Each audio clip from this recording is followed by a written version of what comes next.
Christmas to everybody. Y'all know what time it is. Huh? Somebody put it in the chat.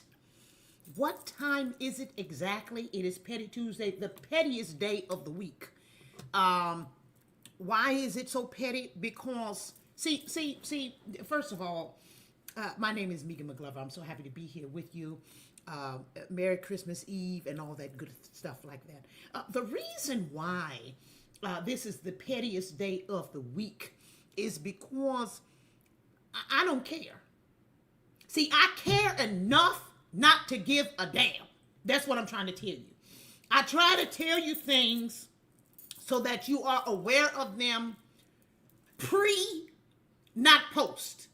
But since you don't want to take my advice pre, then what ends up happening is we become petty post. Huh? So this is Petty Tuesday because Wednesday, Thursday, Friday, Saturday, Sunday, Monday, we tried to tell you hoes, but you wasn't listening. So then it becomes petty because now we're post. Okay, so the stuff has already happened. And so now we got to come in with the I told you so's. Are you understanding what I'm telling you? So this is why Tuesday is in fact the pettiest day of the week. Because I don't care no more. Because I cared Wednesday, Thursday, Friday, Saturday, Sunday, and Monday. Now it's Tuesday. You still have not taken my advice. And so we're petty.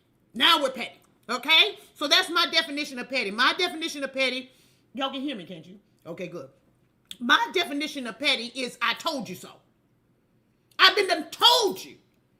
I'm trying to help you. All of these different things, so forth and so on. I try to tell you. You do not listen, and therefore we are petty. Some of the pettiest people on the planet are parents. You know you parents ain't worth 2 peas in a pot. Y'all ain't go good. Parents are very petty. Because they try to tell you what it is, and then you don't listen, and then they circle back with the, well, how do you feel? Wives are also very petty. Wives with their husbands, very, very petty. You just gonna let that man just hit himself upside the head 17 different times, and you ain't, and then about the 18th time, then you come in with the I told you so. See, that's petty. Okay, so again, thank y'all so much for being here. I know that it is a holiday. I know that so many of you are happy it's a holiday and all that stuff. Y'all forgive me. You know, I hate headphones. I can't. This whole situation here, it bothers me. It really bothers me. So I'm doing the best I can. I know it's all crooked, but that's just what it is. Okay, I need to find some earbuds that you can put in your ear and use them instead of this right here. I am not DJ Jazzy Jeff. I do not have turntables in front of me. There's no need for me to have these big ass headphones on while I'm trying to do a podcast. I just don't understand. It bothers me, but that's all right. That's all right. This is only the second time back. We're going to work it out for now because I got to hear Blanchard. I want you all to put your hands together for Blanchard. Blanchard is in the studio. I'm so excited. Y'all know I love Blanchard. I have loved Blanchard for many a year. And he is just so phenomenal. I don't agree with everything that he says, but that's why I love him. Because we don't have to agree. I agree with his level of intelligence. I agree with all of the research that he does. I love his dry humor. The man tells jokes, and most of them are not funny at all. It's just that it's such, it's like being Jerry Seinfeld's friend. You know what I mean? Like he gonna say something that's just out of pocket that should not be said. But very dry humor. Blanche has started to get into a lot of singing.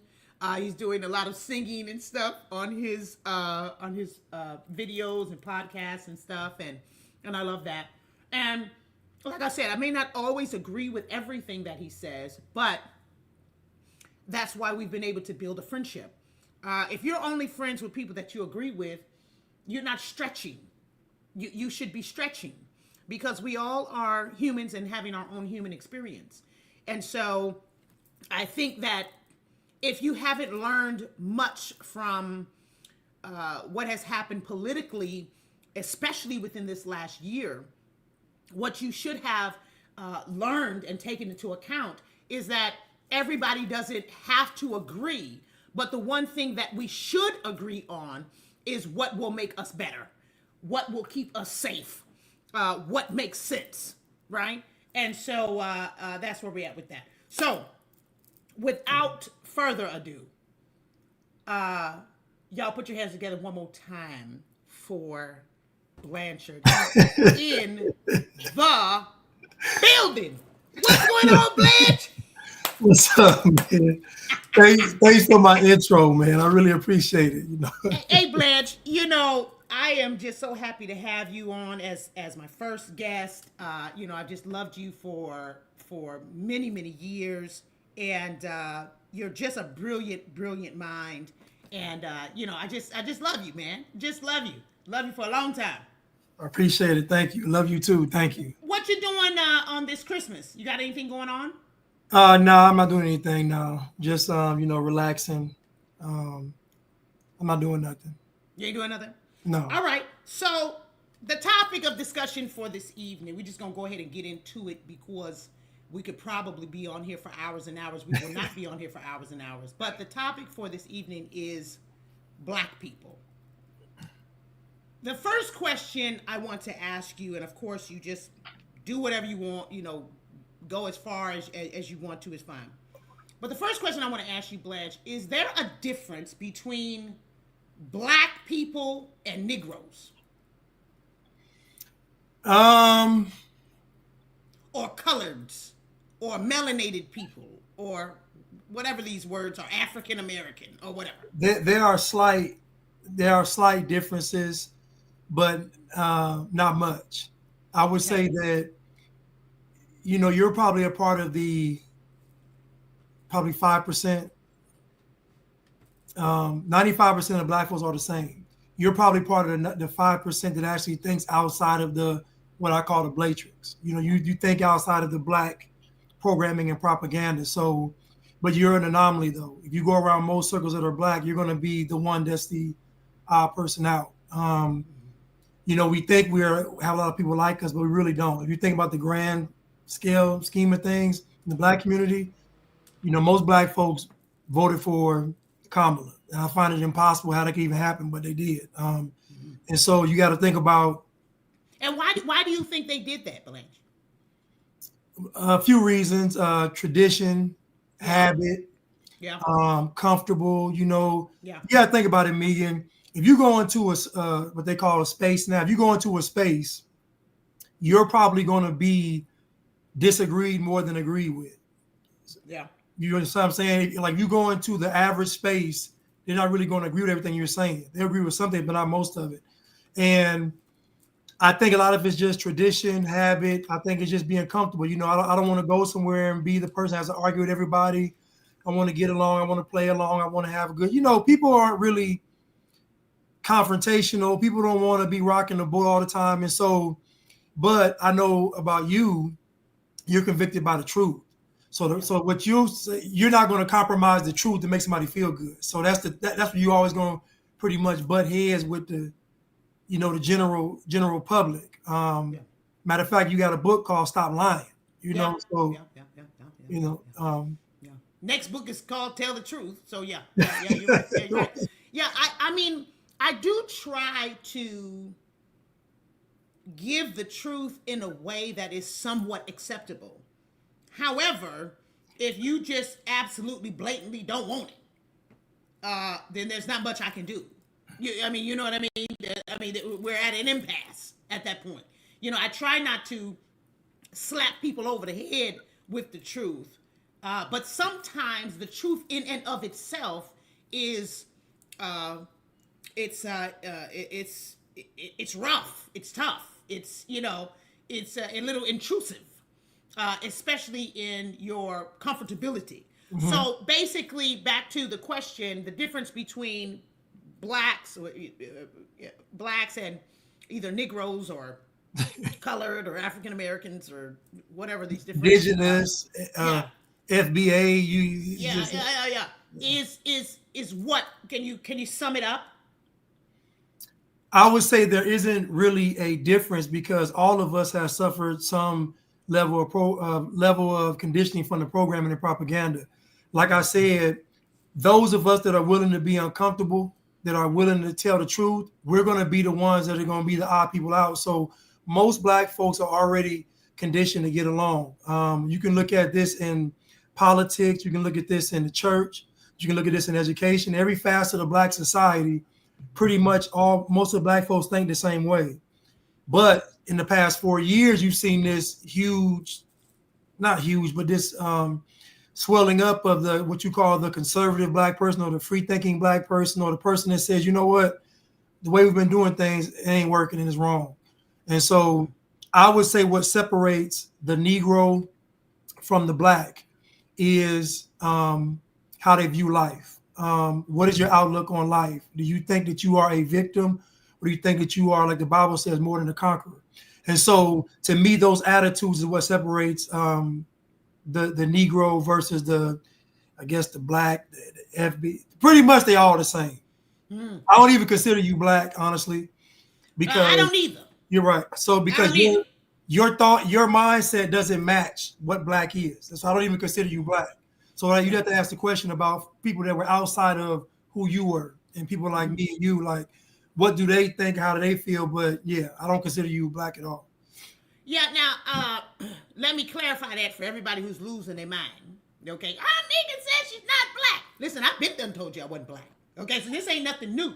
If you just now coming on here and you like, oh my goodness, Megan says she's not black, it doesn't mean I'm not colored. It doesn't mean I'm not melanated. It means I am not a part of the ideology of complete and utter victimization. Now, when I say that, what I mean is I'm not saying that things are not happening. There's a lot of things that are happening. Some guy just the other day in New York lit a lady on fire. Okay, so I'm not saying that things are not happening. Who, by the way, was not supposed to be here at all. He was illegal. Okay, not even supposed to be here. By the way, how you lighting somebody? How are you lighting somebody on fire and you not even supposed to be here? Ain't you supposed to be undercover? Ain't you supposed to be somewhere and sat yourself down? Sit down somewhere. How is it? Where did you even get a lighter from? You're not even supposed to be able to buy a lighter. You shouldn't be able to get no lighter fluid. You should not be able to get a daggone thing because you ain't supposed to be here. I bet you ain't no Americans going to China like nobody on fire on their subways. Listen. Okay, anyway, I'm off topic.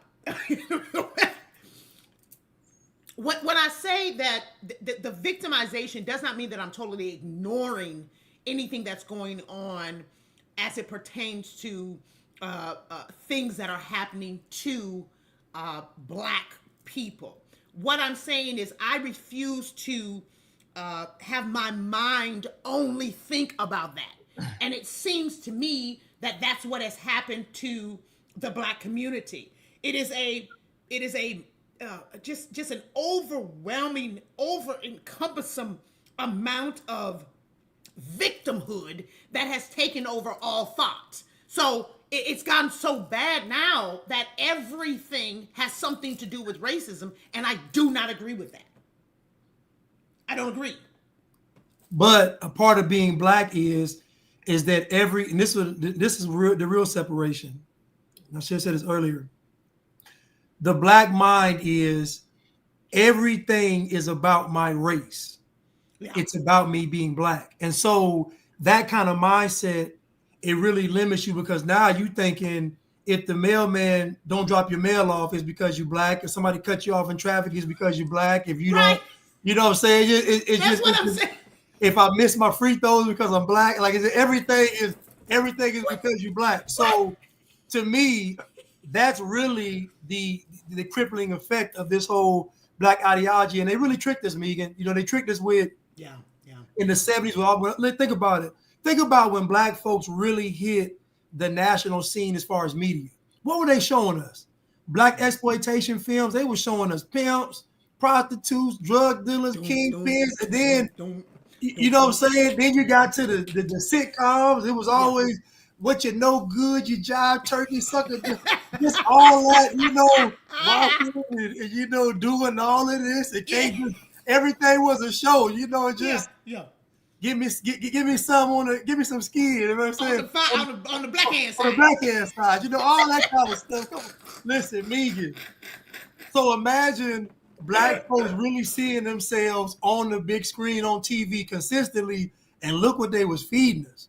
Yeah. And guess what? And from that, Megan, everything was about you being black. Everything. Yeah. 100% true. Listen, somebody just said it's 136 people in here. It's only 52 likes. I don't know what's going on. Why do I have to tell y'all to hit the like button? You have to do that every day? I mean, every time? I don't want to do that every time. I just want you to do it. Hit like, share, subscribe, share, like. Y'all know the routine. Y'all know what you're supposed to be doing. Why I got to count? I don't want to have to count. Okay, I want y'all to just do it. Oh, somebody that said Merry Christmas. Look at that. Blah, blah, blah. Thank you, Queen Mahat. I love it. So, let's dive into, because we're talking about, and everybody, you know, again, put your hands together for Blanchard. Blanchard's in the building. This is one of my favorite podcasters, YouTubers, outside thinkers. I love this dude. I just really, really love Blanche. And he works out. He smells good. I've met him in person. I hugged him. He's got muscles. I'm telling you, he's a good-looking man. He ain't got a bunch of hair bumps all over the place. I looked at the man. Okay, I looked at him good. I smelled him good. He's this good-looking fellow. Okay, he's not one of them kind of people that you meet him in person. You're like, oh damn, this dude is fat. That's not Blanchard's case at all. Okay, so if any of y'all women, ladies in here looking, everything you see is what it is. Okay, I'm trying to help you. Okay, now we're talking about black people. What's going on, Blanche? All right. What's going on with the black church? No. Wait. Before we do that, I got to put this video up because I need it. Because we're talking about victimization. Let's just go to this video real quick. Let me put this up. Oh, man. I just dropped it. Daggone it. Wait a minute. Hold up. I got to get it back.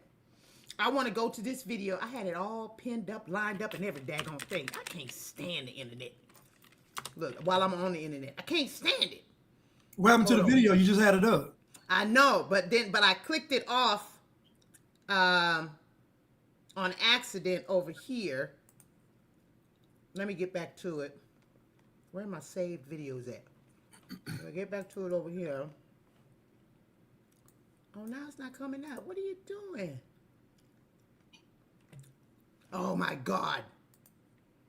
Okay, anyways, that's fine. I'll have to pull it up in a second because it's not letting me scroll down so I can see my saved videos. What are you doing? Y'all in these comments cutting up, man. What are you saying in the comments? What are you saying in the comments? Man, you got me over here blushing, man. Come on, y'all tripping. Are they talking about you look good? Man. Yeah, Blanche look good, man. I'm trying to tell you what it is. Blanche look good. He smells good. Y'all see the picture I put on the flyer? That's me standing next to Blanche. Okay? I'm standing next to him. This is in person. Okay? Okay, I'm about to find the video right now. I'm telling you, Blanche, go on get you somebody in the comments, Blanche. Go on get hooked up. Okay, boom, there it is. But y'all crazy, man. All right, Blanche, take a look at this.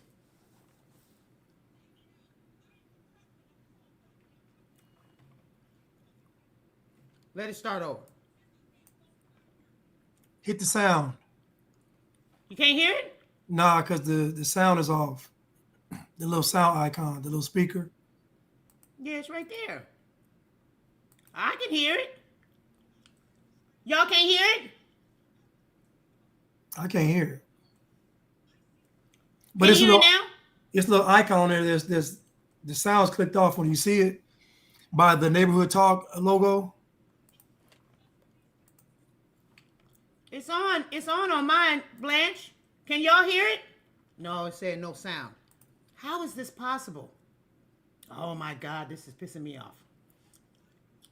Okay, anyways, we ain't got to. Basically, this lady. Now we got to see this video because I look I'm for. trying to see it, Blanche. I can't find put it on. I'm doing it. I'm pushing the sound. It's on. I can hear it in my head. I can hear it through my headphones. What speaker you talking about? I see it says that little thing right there. No, oh yeah, hit the video speaker. It's a speaker on the actual video on the screen. Yes, and I'm pushing it, and I'm telling you the sound's coming through my speakers. Okay, let me see. Let me see if I can do something else. Hold on, y'all. I'm sorry about this technical difficulty.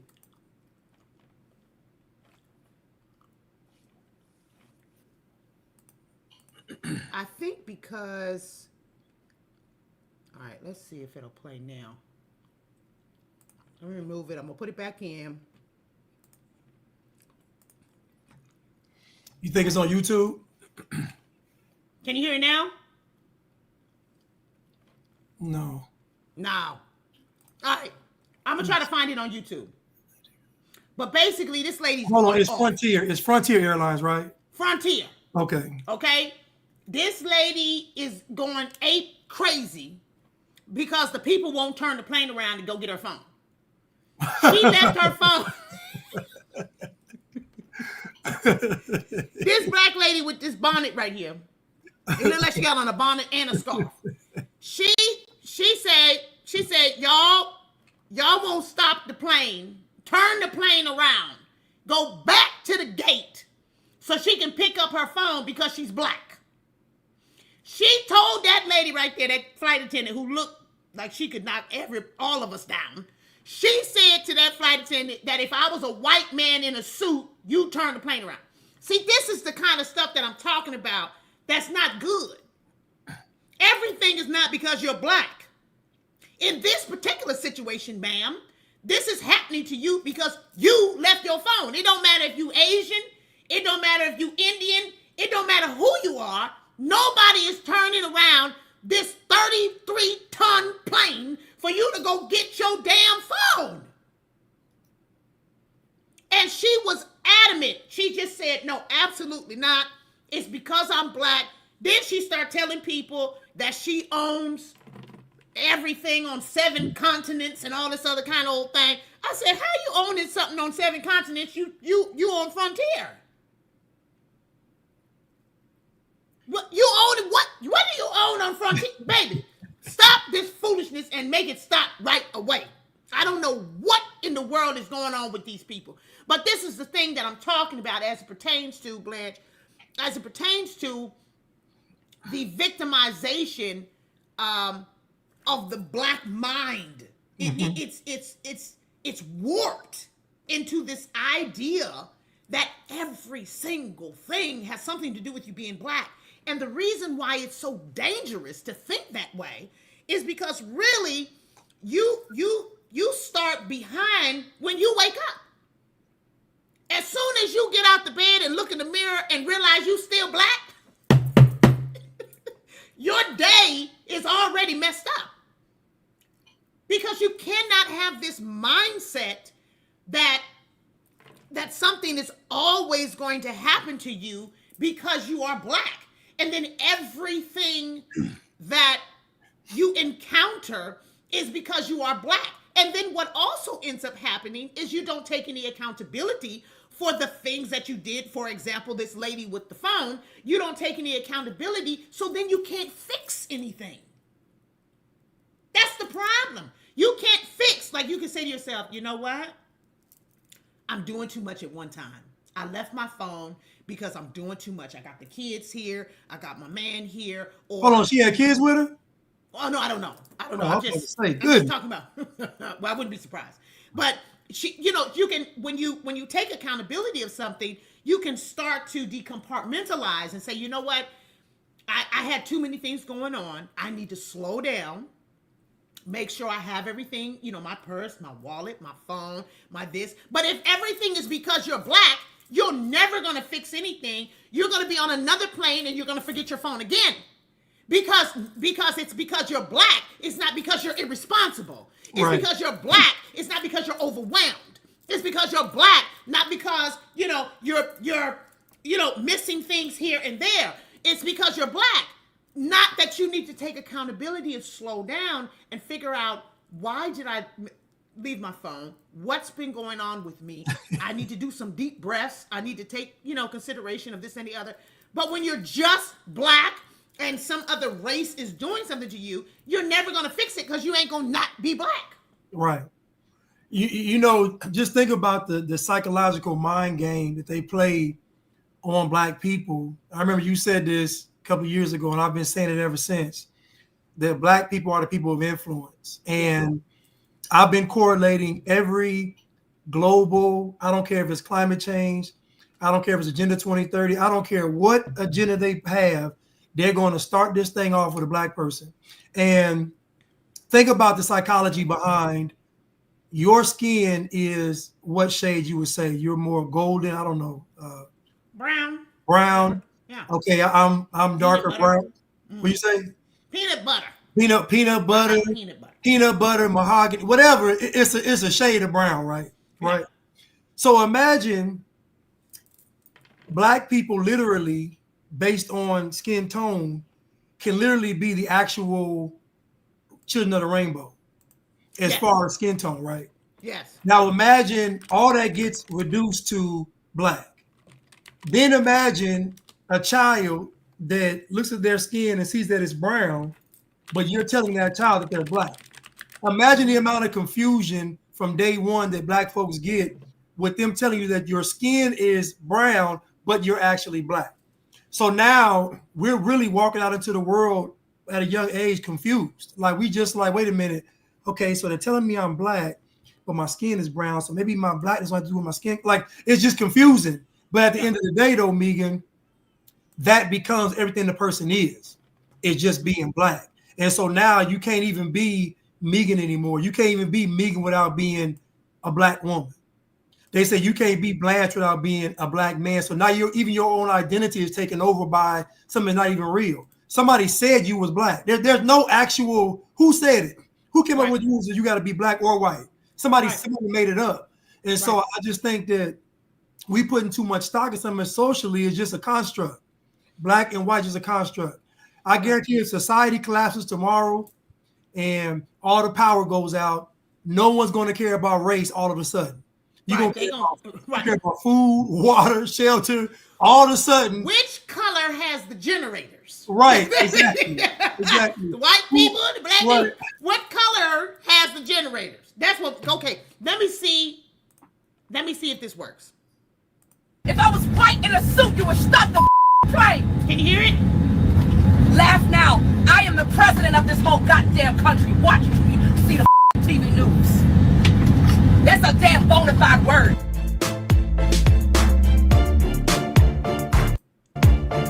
Oh, she thought Kamala was going to win. Oh, I say for Nobody's relaxed. That's not the whole thing. I wish they had shown the whole thing. But Where? If I was white in a suit, you would stop the train. Laugh now. I am the president of this whole goddamn country. Watch me see the TV news. That's a damn bona fide word. that's the other thing that bothers me. This whole thing about whether black people were the first on the planet or not is really a moot point at this point. Yeah. Now, it may have been a good point, like a couple thousand years ago, 20,000 years ago, whenever.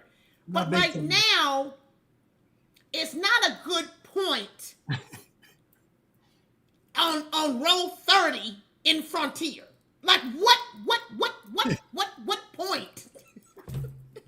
What point are you making exactly? And so I understand the Israelites and FB, whatever they're called, and all this other stuff. I get it, but it's like, what does that do?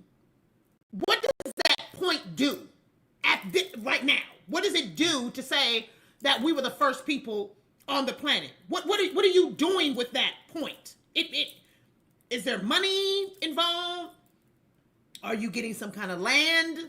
I know that perhaps it's being said so that homage can be paid, but there's no value in that except to just kind of toot your own horn and have an ego.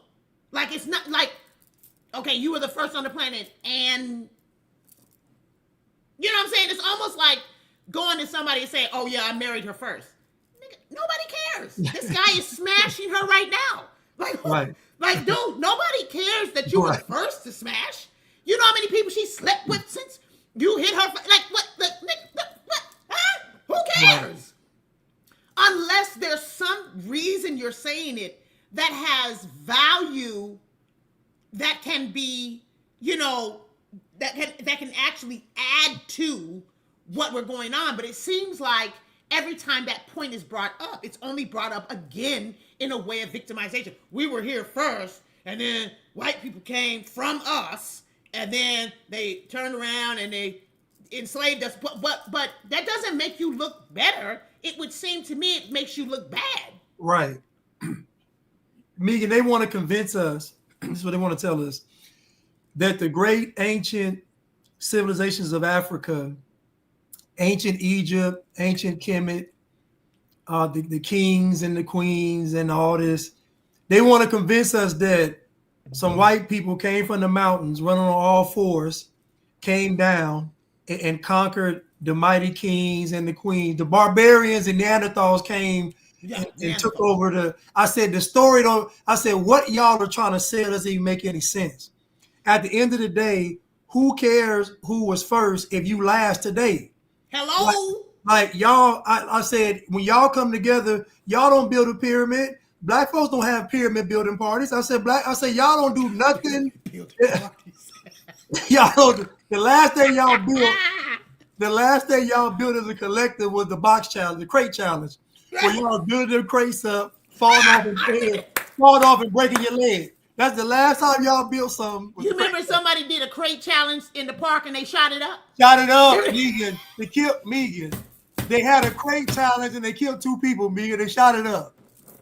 Megan. Hey, Black. Hey, They Black. did a drive-by on the crate challenge. I said, I don't know nothing more diabolical than I don't know nothing more diabolical than a black man with a gun. A black man with a gun. When I tell you the amount of destruction, he will shoot up a Chuck E. Cheese. He will shoot up a grocery store, hair salon. Yeah. Just go on YouTube and see what black men shoot up. They shoot up. Nothing is off limits. Nothing. Preschool, daycare, they don't listen. Yeah, no. They went. I remember one guy a couple years ago. He was upset with his baby mama or whatever. Went to the preschool when she dropped off the kids, killed her and the kids. I said, what's going on? Like, why are you at the preschool, nigga? You can't do this somewhere else? No. Like, what makes you think I'm finna go to the preschool and spray it up? Like, what? Who? Huh? Like, it's bad. All right. So we were able to play a little bit of the video. I'm sorry, I couldn't get the whole video to play, but we're able to play the video. So let's go back to the next question, which is, what is going on with the black church?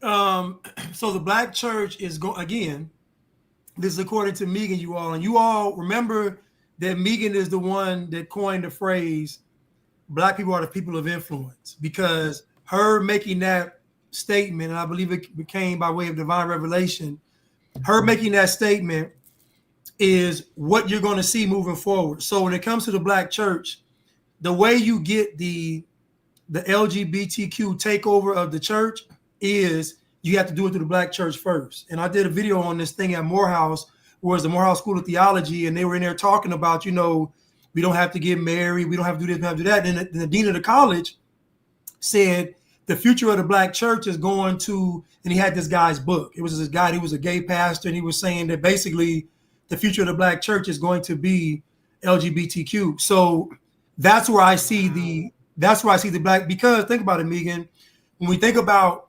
activism, when we think about social justice, just fighting for black isn't good enough. You have to fight for LGBTQ, you got to fight for trans, pretty soon transhumans, probably fight for some clones. Like you got to, so just think about the progression of the social justice movement is trending towards, and really the end result's going to be a bunch of people that ain't even human beings, transhumans, trying to fight for their rights. That's where it's going to go to. So they're going to push everybody to the wayside for the transhumans.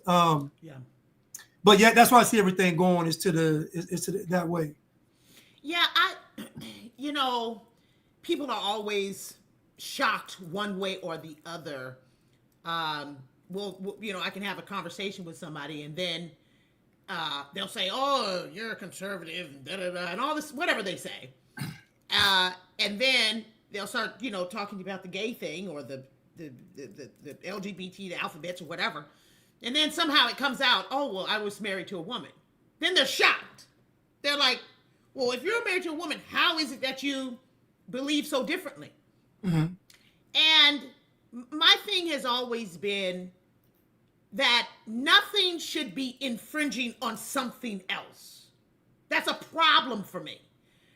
Whatever it is that I choose should not be affecting my neighbor. That bothers me. I don't like that. I don't agree that you go to one cake store in a bakery in Colorado and they say they don't want to make a lesbian cake. I don't agree that you force them to make a lesbian cake. Go take your ass somewhere else. I just don't understand that. There are several cake maker people. Right. Okay? Patty cake, baker's man. There are so many cake making people all over the world. Not only is there cake making people, you can make your own cake, Ho. How about that? Why don't you get you some dough, milk, eggs, whatever you do, whip that up, make your own cake. Or you can go to Costco's, get a cake, put 2 chicks on there, kissing. You can go to Publix, get a cake. You can go to Ralph's, Lucky's. The list goes on. You probably go to some Mexican stores, get you a cake. There's a whole bunch of cakes. So to force somebody's business and or beliefs to do something to make a point, I do not like that. Because they're not saying they don't want to make a cake for humans. They're just saying, as it pertains to my beliefs, I don't want to do it. So I don't think that it's fair that you force, just like I don't agree with men in full beards and, basically a dude with lipstick coming into the woman's bathroom. I don't agree with that. Because it is, now you're infringing on my rights and or comfortability, and I don't like that. I don't think that that's right. So people always get funky with me because they're like, "Well, I just don't understand." Well, why don't you understand? You should understand, because I'm a human before I'm in love with a woman. Like, who gives a damn about that? That is so far down the line, it's not even funny. I'm a human, I'm a woman, I'm a child of God. We got all these things way before I happen to fall in love with a female. So for me, it bothers me that the church, which is supposed to uphold a certain level of standard, is literally just bending everything for a very small group of people. And this small group of people have been in church the whole time. Forever. The entire time. Why are you changing it now? I just don't understand. And then they want to say, "Well, the gays have been here and we just neglected them." No, the hell you did not. The gays had more positions in the church than anybody else. They're the choir directors, the organists, they usually wasn't the drummer, but they are now. But the bass player, well, not usually the bass player, but definitely the organist, the pianist, half the daggone choir. What are we talking about? Some of the ushers, the finance board, listen again, and I talk about this. When I was growing up, people were just gay. It wasn't a big deal. Like it wasn't like, "Oh my God, it's somebody." It just wasn't. Like people were actually. I remember on my grandmother's street, 17th Avenue. My grandmother, grandfather, 17th Avenue, was a guy named Matthew.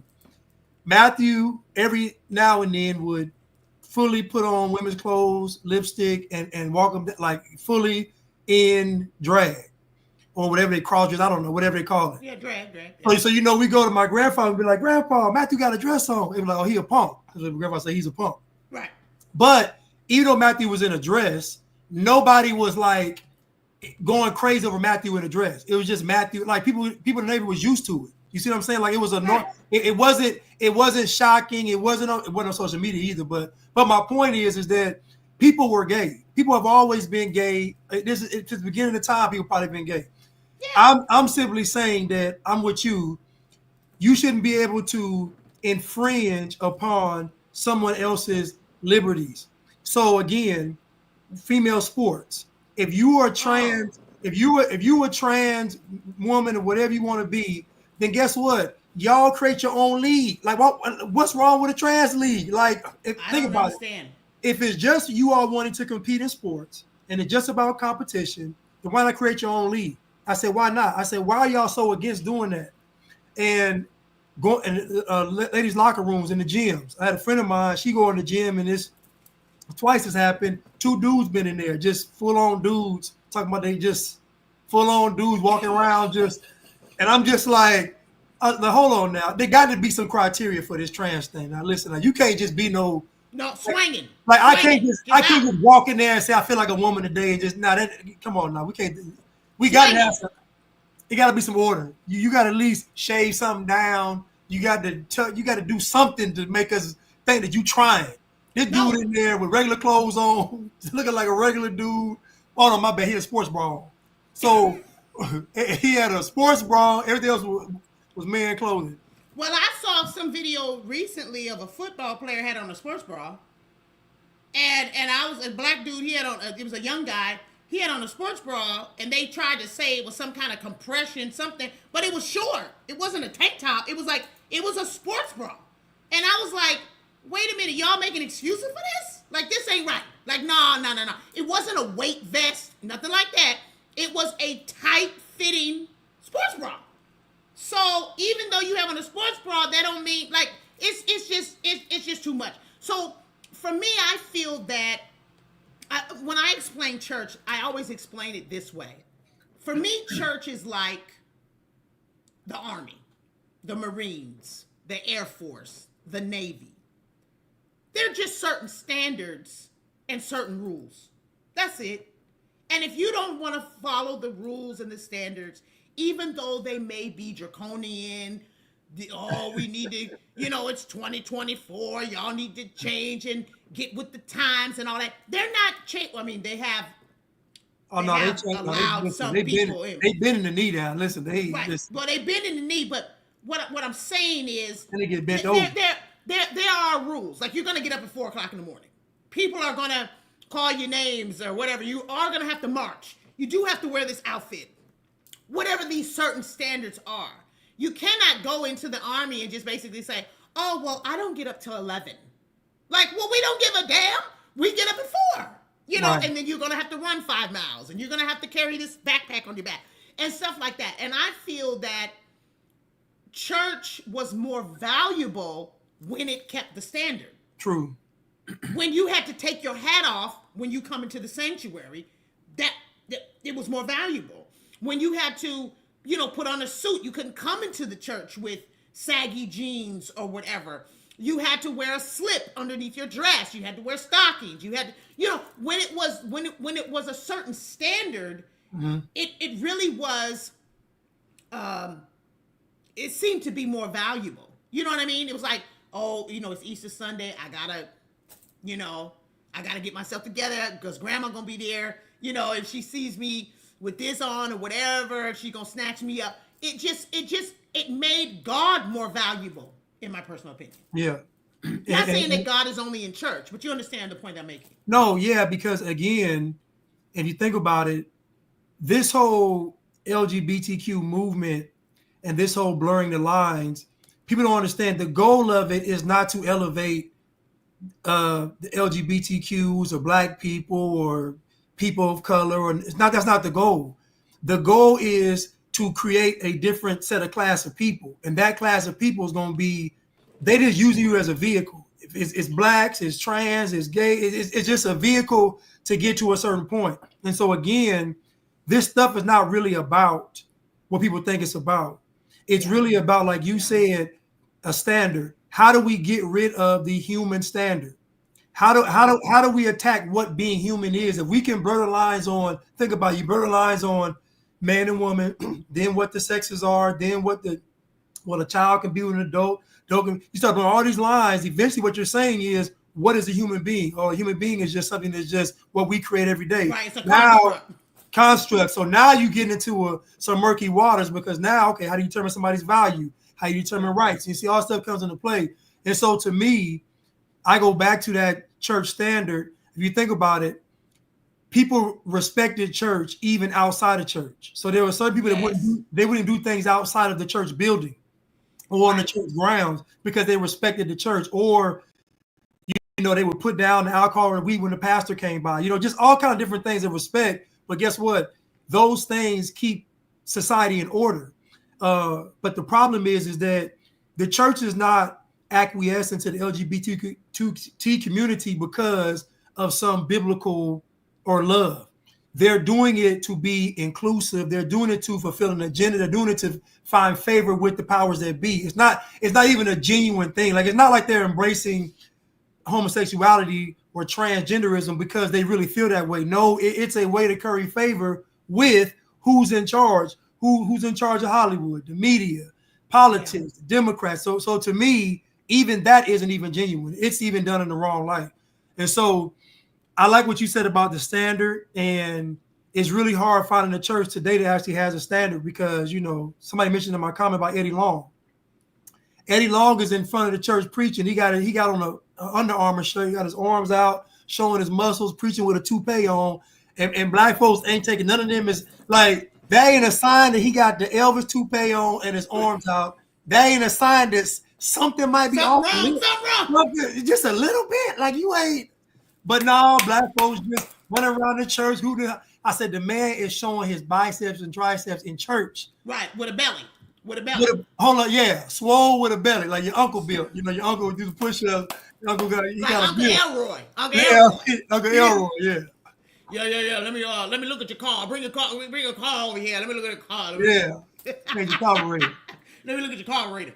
But yeah, you're 100% right. And I personally, I'm just sick and tired of black people not knowing that they're being used. And they get so emotionally invested. I mean, they want to fight over some stuff. And I'm just like, you're getting played, baby. Like, you're 100% getting pimped. You will get nothing from this. Absolutely nothing. And then when something happens, then they want to start talking about, see, this is why we need to separate. But you the one that was standing out there protesting and wilding out and all this other kind of stuff over stuff that they have put every single solitary thing that you can think of onto civil rights. Everything. The only thing that they have not put onto civil rights is animal rights. That's because they got their own section.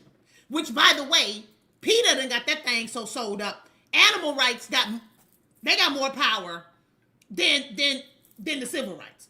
So, but everybody, if it was 20 things on the civil rights docket, blackness is at the very bottom when civil rights was started by black people. But you at the bottom, baby. They done put everything above black people, but they're the main ones talking about civil rights. I'm like, dude, y'all, come on, man. It wasn't never even meant for y'all, though. That's what I don't understand. Like the NAACP, these organizations, they was never actually meant for you. Again, they need, like you said, Megan, I go back to this, they need black people to be the billboards for it.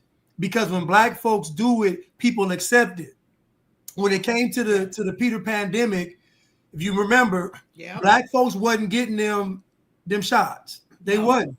And then all of a sudden they started showing you, well, because Mikia Corbett is on the team. She helped develop it, and then the pastors start coming. Then the celebrity, like, it was a whole push to get black folks to take it, because once black folks started taking it, now everybody was like, okay, now we can take it, we good. If they ain't complaining about it, it must be good. Right. And so now black folks have a great responsibility, Megan, because now it's the more stuff coming out of the pipeline right now. They're gonna be using black folks again. Like they're not gonna stop doing it. So No, they're they not usually, because there are people of influence. They once black people do it. If you know, Kanye West has come up with some of the ugliest clothes on the planet. I don't care what nobody. I'll tell him to his face. Hey, bro, I love you, but your style is garbage. In my personal opinion. that's trash. It's But literally a since trash. since he started this oversized, bland, bulky shoes with the soles all like you walking on a cloud, that type of thing, everybody's doing it. Yep. Charging $2,300 for some shoes that look like one of your feet, one of your legs is shorter than the other. Charging $2,500 for literally, oh shit, was it Dior? Somebody just came out with a bag made of garbage. It's a garbage bag with a zipper on it. I swear to God, it might be Louis Vuitton or something like that. They literally just came out with a trash bag with a zipper, and it's like $5,000. So you have to give Kanye his props because he was, 15 years ahead of his time, 10 years ahead of his time, because everybody is following his influence. Now, if somebody else had done it, people would have been like, ain't nobody wearing that. Right. Ain't nobody, thank you so much, Virginia. Ain't nobody wearing that. Like, come on, man. You got to be out of your mind. Nobody want to wear these clunky shoes, big clunky. I mean, these are literally orthopedics. You cannot tell me that they are not. Go down there to the retirement area, get you into a CVS, and see if you can't find the exact same damn shoes. Go to a rest home, retirement home. Go over there to the hospice where the people ain't wearing the shoes no more, and look in their closet. You'll see the same thick soles. I'm telling you, black people are the people of influence. Let me put this up real fast, y'all. Give me just a second. I gotta do this real quick. Hold on. Hey y'all, listen, Megan McGlover coming to you live on this Petty Tuesday. A Conundrum has come up with something incredibly wonderful, custom company grant GPT. She has figured out how to get GPT to write grants for you literally while you are sleeping. 50% off for Christmas. So y'all gotta jump on this right away. This is a AI assistant, tailored grant writing, comprehensive research, custom proposal drafting, built-in feedback mechanisms. Get it now and you get 50% off. A Conundrum is the truth. Y'all know that. Come on now. All right, y'all. Make sure you go to shopaconundrum.com, shopaconundrum.com. Y'all know that's my girl. Anything pertaining to business, she got it. Somehow she has figured out how to get Chat GPT to write grants based on your brand. It does an intensive dissect of your business, your brand, your archetype, your cherry tree, your bank code, all this stuff, and then puts together the packages and goes and finds the grants on the internet and writes the grants for you. She has figured this thing out. You know, A Conundrum, her brain is like she's a mastermind with this stuff. So you guys, please go check that out. It's 50% off until tomorrow. So while you buying Christmas gifts for everybody else, you need to be buying something for your business. I mean, I don't know. Right. Like you need to get that done. I wrote it down. Blanche, what are we going to be able to do, or is there anything that we're going to be able to do as it pertains to black women and their relationship with black men and their relationship with black women? And I don't necessarily mean intimate relationship. I just mean relating in a moving life together. Is there anything that can be done? Where are we at right now? And is there anything that can be done?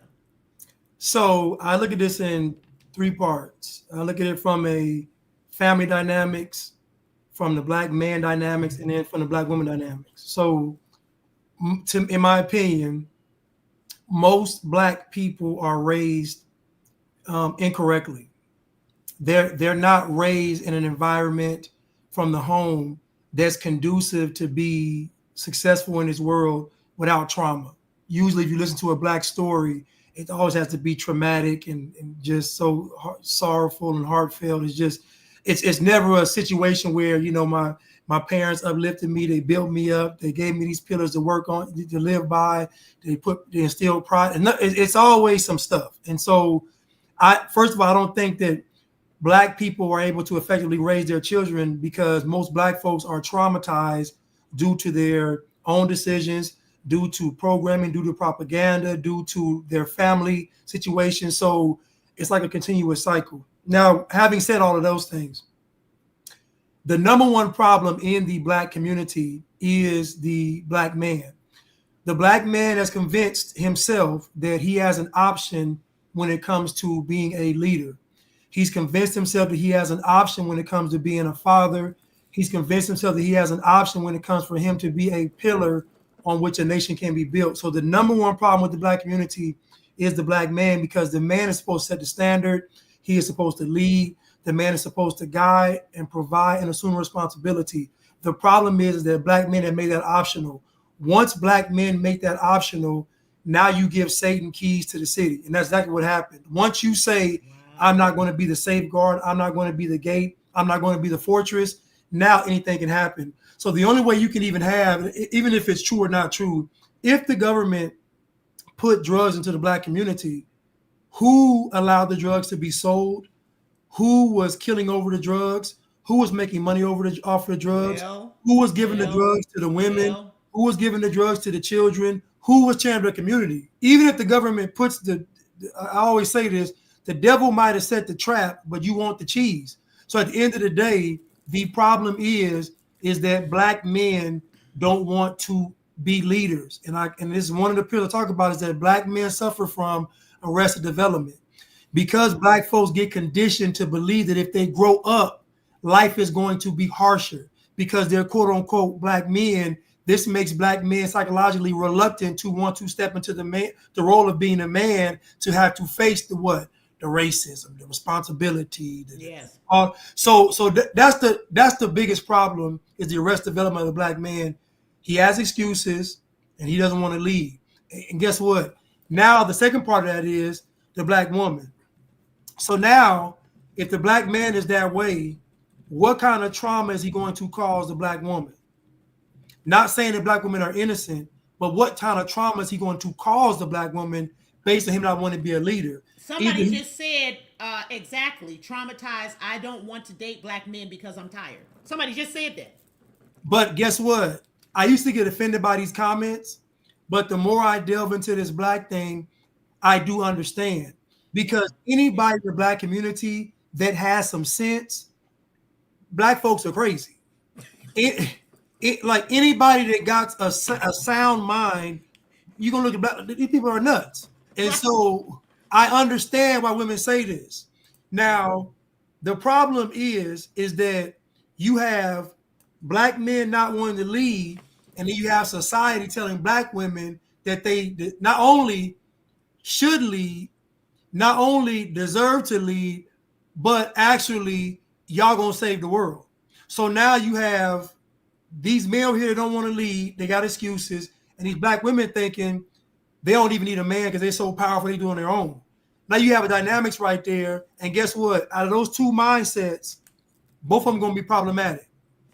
Both of them gonna terrorize each other. They both gonna terrorize each other. It just is what it is. But I still go back to the home, Megan. Most Black folks are raised a certain type of way. I grew up in it. You grew up in it. You go to the average Black household. You go to the white people's, I'm sorry to say it. You go to white folks' house and listen how they talk. The house is calm. It's calm. People talking in inside voices. Ain't no hollering from upstairs. It's just a calm environment. It's a peaceful, stress-free environment now. For the most part, yeah. For the most part. Now, when I leave the house, they may do all kind of stuff. I'm talking about when I'm there, though. When you go to a Black household, when you there, they're not cutting off nothing. They ain't hiding nothing. They let it all hang out. Who's that? Who knocking at my door? Who is this? I told you I don't like him in the first place. Right. His daddy was on crack. I told you I want about it. Listen, it's chaos from the beginning. Close the door, you running up my electricity. Sit your Black ass down. You just going. So again, I just feel like that kind of upbringing is problematic. And so now we started venturing into adulthood, and we got to spend all this time, Megan. You talk about you do it of tearing down, trying to reconstruct the person, trying to get to the actual real person, not the person that was built from the trauma, right. Not the first person built from the conditioning or programming, but the person that God created. We got to dig and get through all of that to try to pull it, to salvage that person out of that mess. But by the time you get to them, what are they, 30? Yeah. 40, 50, 60. You see what I'm saying? Like, so much time has passed. And so I just believe there is a saving grace. There is a saving grace if, like you say, and I say this, you got to be honest. Yeah. You have to be honest about where you are in this life. Guess what? If you lazy, then just say you lazy. I promise y'all, if you admit to your faults, you'll be able to move past them. But as long as you keep denying them, saying I ain't this and I ain't, when you really are, it's gonna be a problem. Just admit it. You know what? Even me, Megan, when in my dating years, I was trifling. Yeah. I was trifling. I'm not gonna sugarcoat it. I was a liar. I was. You look like you probably was, Blanche. I was a liar. I was a liar. You look like you probably was. Yeah, you probably was lifting weights and going outside with your shirt off. Yeah, you probably. I was a liar. I was a liar. All these things, right? But guess what? I admit it though. So I'm telling you, I got to admit that and the wrong I caused, and then I got to move forward from that. And so I think if, like you say, people are honest about it. Listen, some of y'all ain't about nothing. It don't mean you can't be, but some of y'all currently right now ain't worth 2 cent Mexican money. And it just is what it is. But you can be worth something later on. You can be. I'm just saying right now you ain't. That's all I'm saying. Why you just couldn't say pesos? Why you had to say 2 cent Mexican money? I can't stand Blanche, boy. But you are 100% right. The first step of healing is awareness. If you're not aware of it, then you're not going to heal it. You might as well forget it. If you are in a state of denial, you can forget it. There is going to be nothing there if you don't see it. If you don't feel it, you can't heal it. So when I'm a therapist. I have promoted therapy over and over and over and over again. And I can do a video and get 20,000 views. But when I do a video about therapy, I get like 20 views. Mm-hmm. And I'm like, I don't understand. This is the fix. You have to be able to talk about what you went through without saying, well, it's just normal. It is not normal. It is cultural. Right. It's cultural. You're right. It's cultural. But it doesn't necessarily mean that it is normal. Right. And the hurt and the pain that so many of us, in particular, we're talking about Black people tonight, so many Black people have endured, has created so much strife between Black men and Black women that it is almost impossible to come together, whether it's intimately, romantically, or just with friendship. There are plenty of times, as I said at the beginning of this podcast, where I don't agree with Blanchard. However, Blanchard is a man. And so there are times where I'll just say, okay, not because I'm a woman, he should, no. I just, at times, as a woman, you just kind of give way.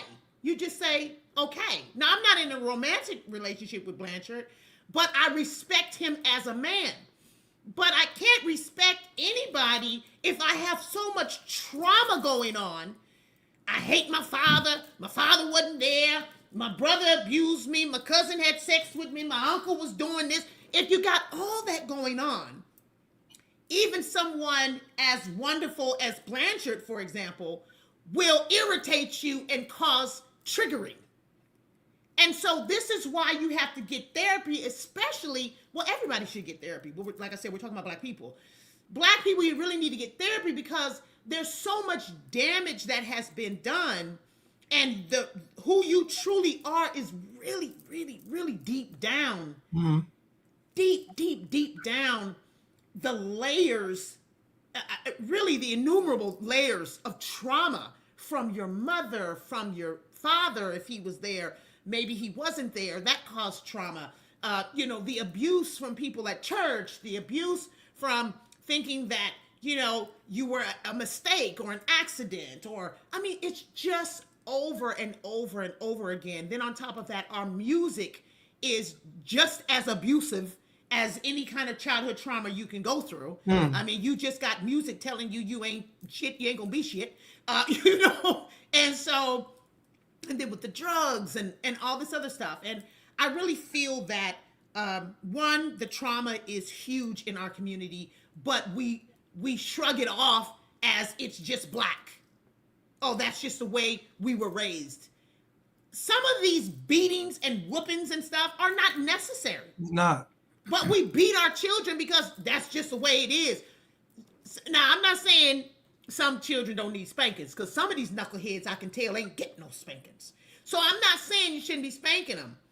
But beating your children with extension cords and wire hangers and plastic hangers and throwing brushes at them and pans and all this kind of stuff and cussing at them and all of this, it is causing great trauma.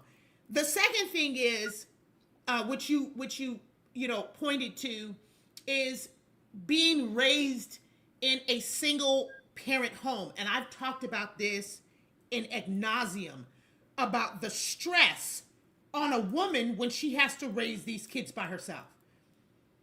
You're dealing with levels of PMS. You could be dealing with fibroids, God forbid, perimenopause. You're dealing with, just being a woman, trying to deal with your own emotions. And on top of that, you have to be the mother, the father, the provider. You have to be sweet and gentle at times. You have to be rough and tough at times. You have to do so much, and it is downright overwhelming. Yeah. And then what happens is you begin to abuse the children because you don't have any other outlet. So those children, let's say a woman is raising a son.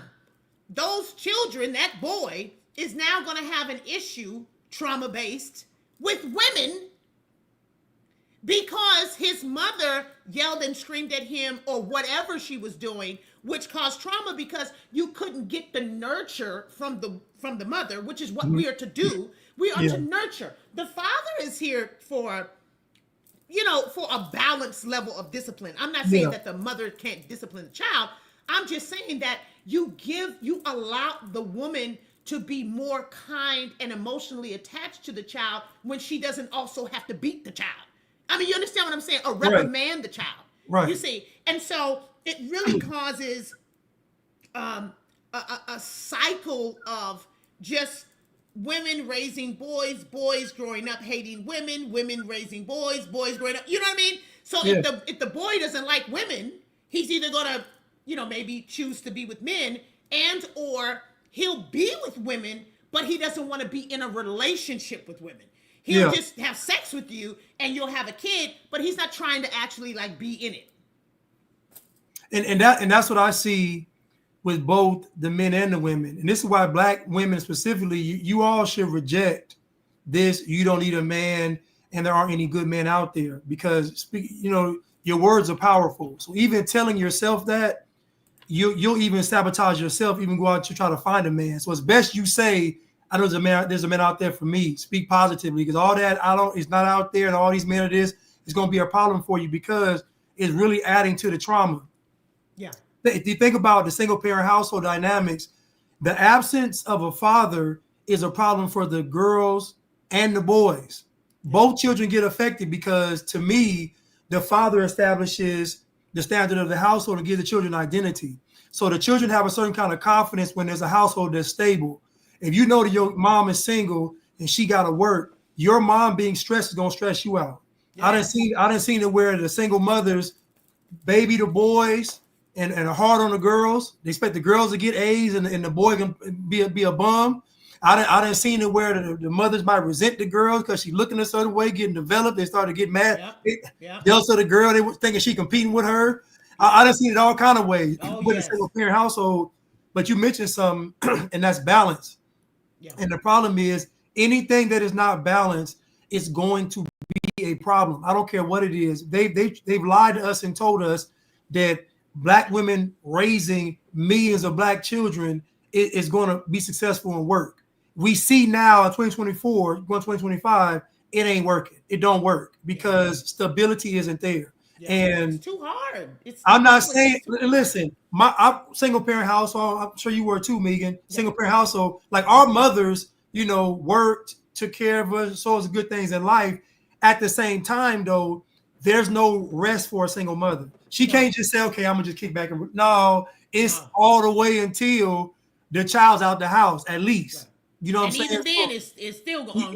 Even then, so I just think that we've normalized, like somebody said in the comments, we have normalized something that shouldn't be normal. You mentioned culture.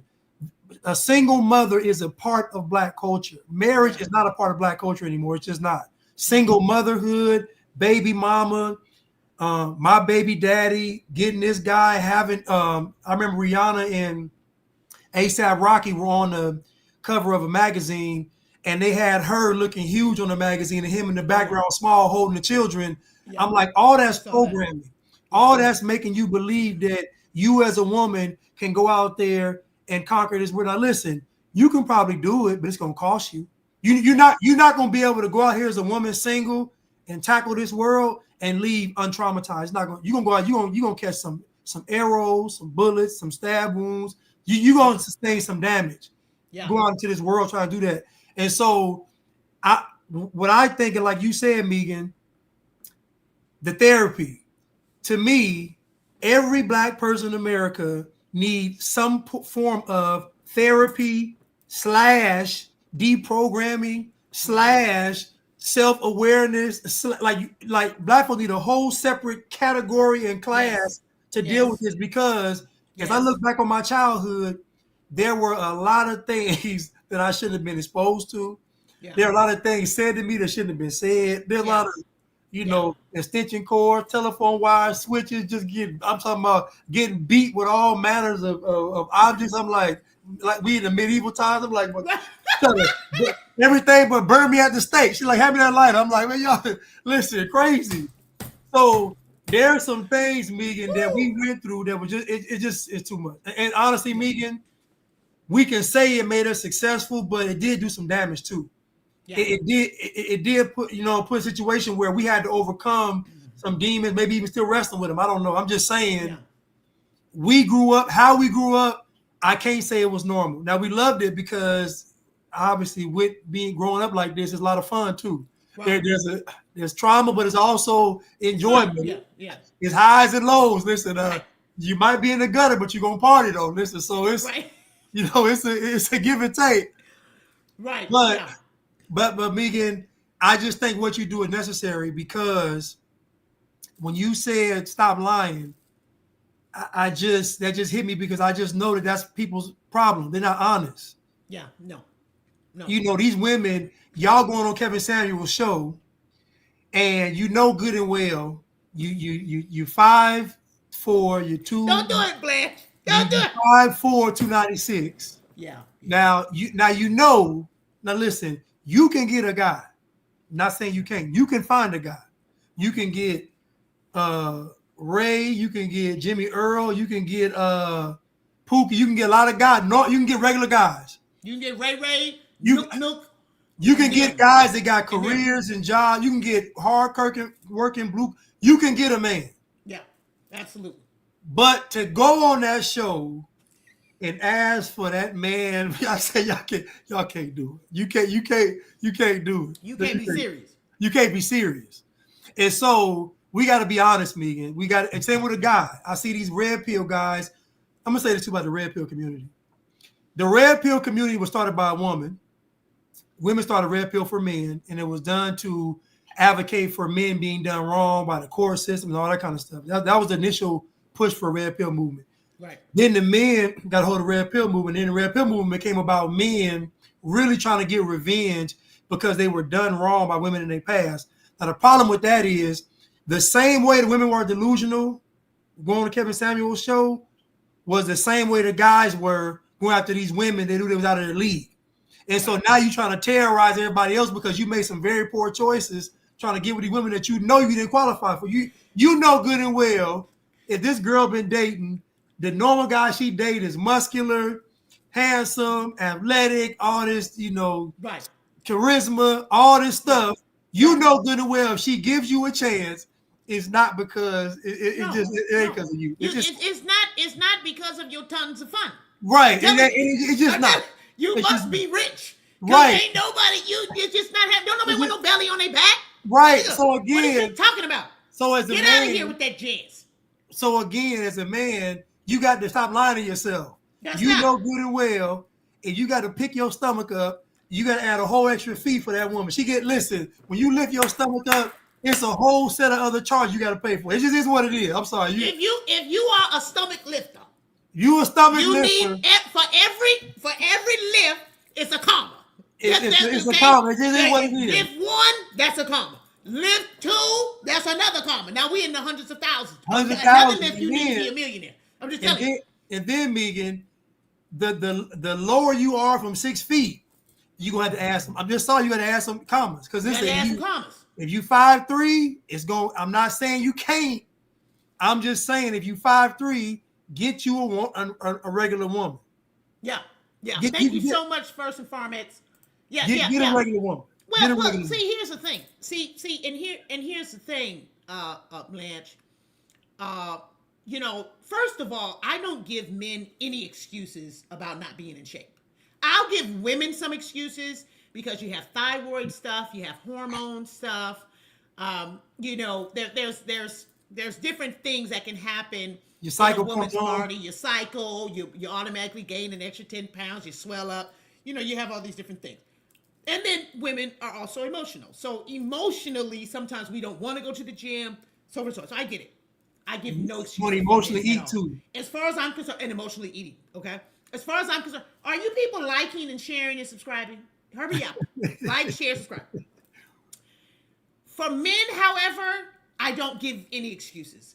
Because your testosterone in and of itself makes it easier for you to be in shape. And the more I tell people this all the time, my clients who are married to men, when I have men that are clients, I tell them, if you're not working out, your penis is not working. Period. Because the way the penis works is blood flow.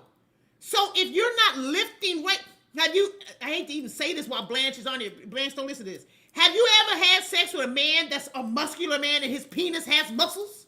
Like, that is a thing. It is a whole thing. When a man is chubby, so is his penis. It's chubby. It ain't doing nothing. It ain't going nowhere. It's just smushing up against the wall. It's not. I'm telling you. Okay? So if you're a man and you are not working out, I promise you your stroke is weak. It's weak, bro. You got to get it in the gym because your blood has to flow into the penis. Why does anybody know this? Like, nobody is like teaching this at school. Like, I thought this was part of school. How is it possible that you do not recognize that with enormous amounts of alcohol, enormous amounts of weed smoking, and fat on top of that, you just turn into a bitch? Like, what? I'm trying to figure out on this side of the tracks. If you are a dude, okay, let's just say this right here. I'm just gonna go ahead and put this out. There's another announcement, okay? Okay, y'all know I'm divorced. Okay, so a lot of people been in the DMs and all this stuff. Okay, I get it. I appreciate you, this and the other. Let's just go ahead and just get this out here right now.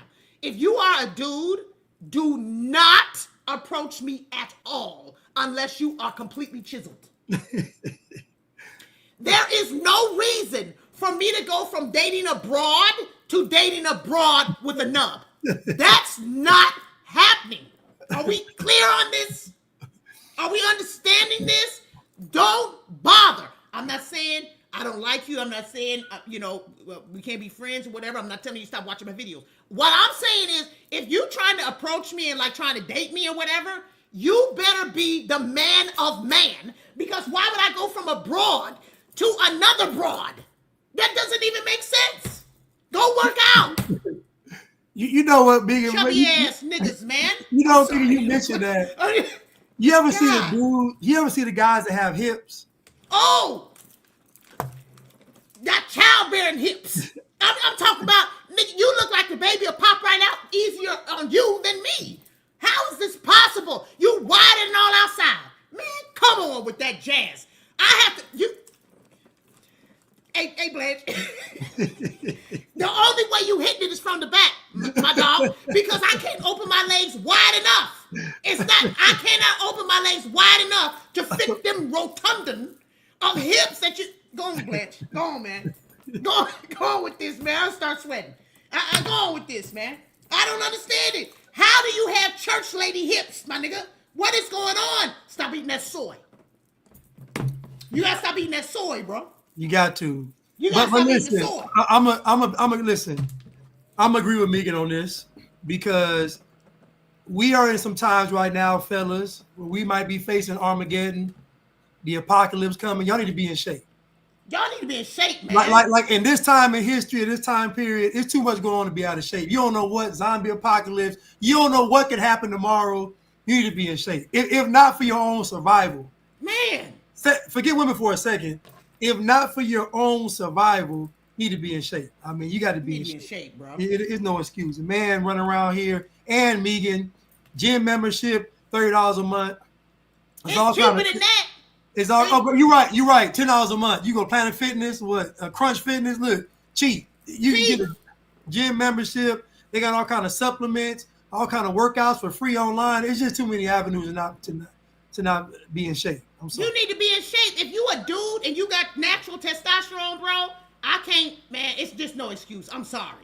I just can't give you a pass on that, dude. I cannot give you a pass. White, black, Mexican, Latino, Asian. I can't, and especially the Asians. What you doing fat? All you do is eat rice and fish. Yeah, y'all shouldn't be fat. How the hell is you fat? Listen. They're gonna cancel. No, this. listen. I'm with Megan. I understand it. Listen, I understand the blacks and the Hispanics because y'all like to eat the heavy carb, heavy starch. I get it. I said, but the Asians, y'all shouldn't be big at all. Every single one of y'all should be tiny. Every single one is no excuse. No excuse. It's no excuse. You Indians as well. All you do is eat mush, whatever that mush stuff. Yeah, y'all shouldn't be. Y'all too. Yeah, it's no excuse. Y'all ain't over there eating hog maw. Yeah. Most of y'all vegetarians. What is the problem? Yeah. What is the problem? All right, y'all. I think that's it. We got it. Oh, I had one more question for you, Blanche. Go ahead. And this is not gonna be a long question. What do you think Trump? How am I gonna phrase this question? What do you think Trump is gonna do for black people? Not saying he's gonna do something for black people specifically. But what do you think his presidency will do for the black community or the black culture? Okay. Sadly enough, I believe that a lot of black folks are going to miss out on this train for the next 4 years because there's going to be so much propaganda and programming, so much. It's just they're going overboard. It's just all this nonsense. And so I think by the time black folks wake up and realize like what's going to happen, it's probably going to be too late. They're probably going to miss out on a lot of stuff that Trump is offering. And again, for anybody black, you are not, unless you come from Africa, you are not African. You are American. You live here. Yeah. So you would want somebody that cares about where you live, not people that care about where everybody else lives. Right. See, the other administration, they care about where everybody else lives. Right. This person cares about where you live. So would behoove you to get behind somebody that cares about putting your country first, because putting your country first puts you first. And so what he'll do for black people, to me, is just that. He's going to put America first, and he's going to get rid of a lot of things that I believe are really hindering black people. Listen, this woke ideology, this woke culture, this critical theory, critical race, all this. Listen, man, this stuff is not doing what they're saying it's doing. It's not making black folks want to achieve. It's making black folks do this. Once you start developing these programs and these sayings and all this stuff, black folks start doing this versus doing this, actually putting the hammer to the nail. Because all you do is you disempower anybody who wants to use an excuse. And so to me, he's going to kind of shift this culture of America, which is shifting based on the election results. Everybody with this woke stuff. And to me, Megan, America will probably start looking like it did maybe 40 years ago, maybe 50 years ago. And where folks didn't really care about so much people's, in my opinion, when I was coming up, it went all about this race stuff. When I was coming up, I promise you, Megan, we went to high school. It was everybody at the high school. We hung, like everybody was, nobody was concerned with all this stuff they are now, these ideologies, these genders, it's just too much. Yeah. So I just believe that Trump, to me, is going to help shape the culture of America. We see it shaping now. And to me, black folks are going to be a part of that. I do see a rise, Megan, in people like you, people like myself. I see a bigger, I don't know how can I say this. I see us gaining more steam during these times because now it's been proven that the country, most people kind of agree with us more than they do the other side, if that makes sense. Right. You know, Because the other side is very loud and they get a lot. Yeah, they're very loud. Yeah. I used to tell people all the time, especially during the 2020 election and just before, and I used to tell people all the time, oh, trust me, you're way more conservative than you know. You just used to being on the other side. But Right. if I start telling you stuff like, oh, okay, well, I'm going to come in your house and take this and take that, you would say absolutely not. Oh, well, then you're a conservative. Right. Like you, it's just very small things like that people are not really paying attention to. You know, they're just like, oh no, I'm a Democrat. It's like, well, you probably think you are. Right. You probably vote that way, but your values are probably very conservative. They're probably very conservative or even Republican. And so I had a lot of discussion with that. Just to bring one point home as we conclude, when you said, unfortunately, a lot of black people may miss out on this next 4 years. You recently did a video with Roland Martin.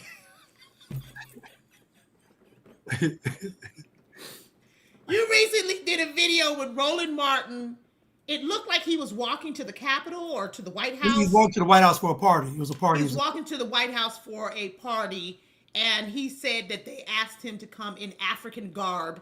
So he had on fake printed kente cloth. You know, that fake orange, blue, red, that old school cloth that you can get swap meet. Highly toxic, you know. Right. That stuff that Nancy Pelosi had that right.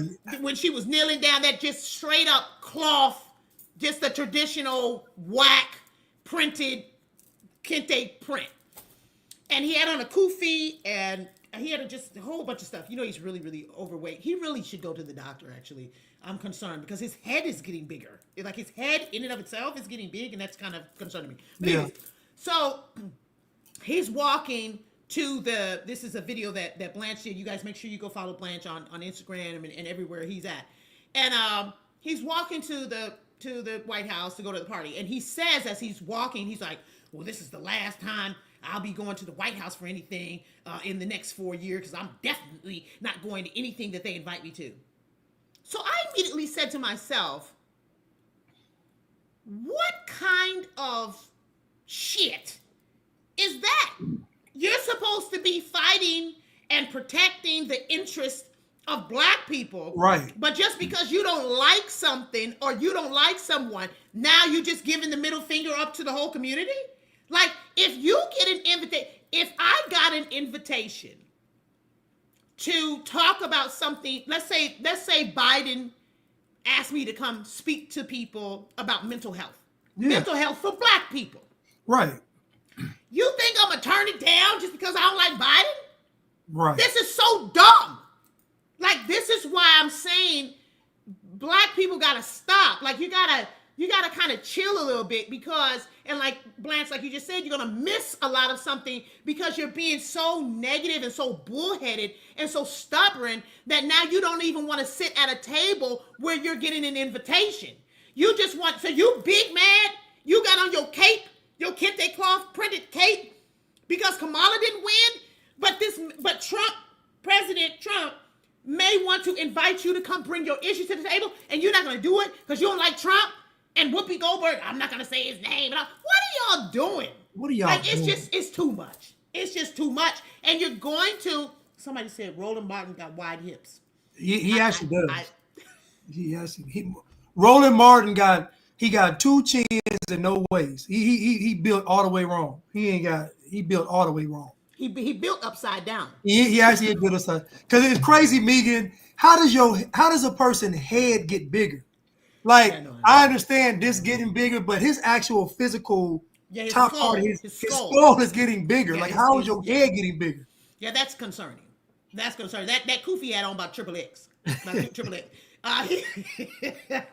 Yeah, and I just, and that whole thing of, black this and blackity that and black and all this other stuff and what Kamala's going to do for black people. But for you to sit up there and say, well, now I'm just giving up altogether and I'm not going to talk to anybody about it, is really high school, junior high, elementary type attitude.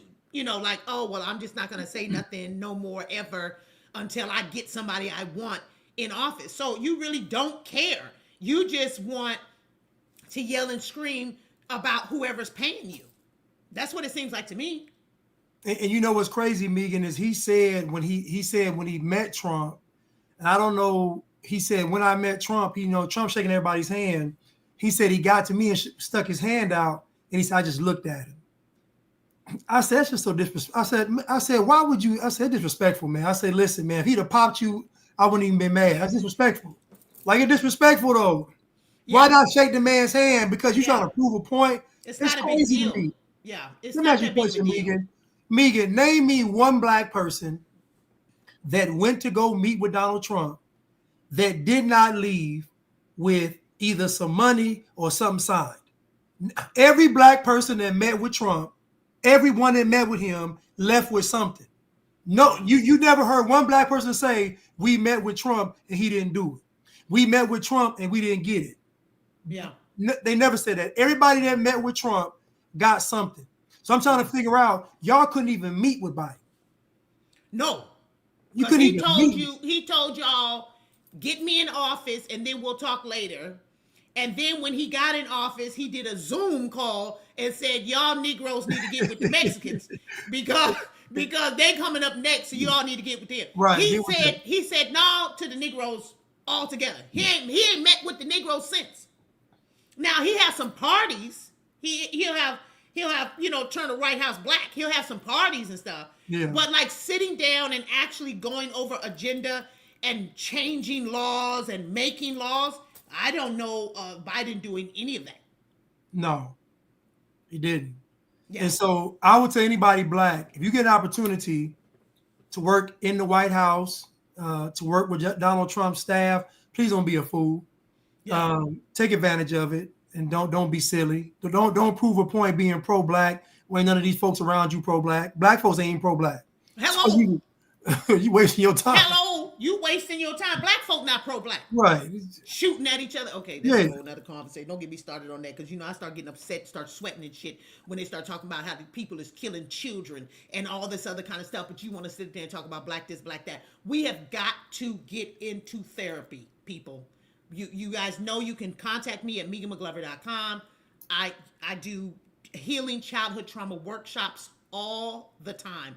Healing childhood trauma workshops, they're virtual. There's no excuse for this. We have got to figure out a way how we can come together, but we cannot come together until we do some individualized healing because there is stuff that happened to you when you were a kid that you need to heal from. It's just that simple. You cannot come together until two individuals heal from their stuff. And what you're doing is the pathology and the generational curses that you're putting on your kids is the thought processes and the trauma that you have, you're just putting it onto your children. And then you're just raising another generation of this craziness. Really, honestly, I love my mother. Y'all know how much I love my mother. But I had to really look at the way my mother thought about life and how much I did not agree. There are certain things that I was like, oh no, I don't agree with that at all. or I don't agree with this, or this is why this happened to her life. This is her thought process. Da da da da da da da da. She used to whoop the shit out of me. Some of those whoopings I don't think I necessarily needed. Now, it made me who I am today or whatever, that's fine, but there are certain things that I would absolutely not do like my mother did. But you cannot get to that place until you are healing from it. You can't just say, oh, no, I'm not going to be like my mother, because I promise you're going to be just like her. You're going to be just like her. Just because you say, oh, no, I don't like that, I don't like that, doesn't mean that you're not going to mimic what you have seen and what you have endured. You have to take the time to dissect these things, break them down, and literally heal from them. So I will give you the last word. Blanche, please let the people know where they can find you, what you got coming up next. And please, you guys, put some hand claps in the chat for Blanche. I just love having you here, Blanche. You know, I love you so very, very much. You are such a good brother, such a good man, in my opinion. And I will give you the last words. I want to thank Megan for inviting me on the show. It's my second time on Petty Tuesday, and I am very honored. When I came into my walk, well, my journey into this side of things, she was one of the people that I actually used to watch when I first got into this thing. So I want to thank her for being an inspiration for me to even be where I am today. But I just am honored to be here. And also, we got to be honest with each other and be honest with ourselves first. And again, nobody's perfect. We all have room to grow. Yes. But the one thing we can do is allow someone to tell us how we should be. We can't allow a culture or a color or a label or some certain type of status to tell us how we got to exist in this world. We have to go to God for that. And I would just encourage anybody to examine how you were raised, examine the Black culture, examine Black folks around you, examine what they say, examine what you say, examine how you grew up your entire life. And I guarantee, like Megan said, you may not agree with it. There may be a lot of things about the culture you really disagree with. You really say, you know what? I don't like that. I've been accepting it, but I really don't like that.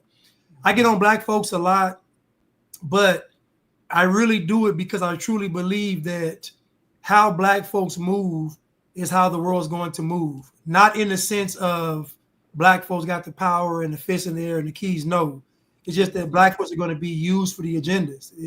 That's just it. And Black folks have to be aware to not be guinea pigs, to not be used by this system, because their goal is to usher us all into the same place. This is a anti-human agenda. They don't want real people, real thoughts, real emotions.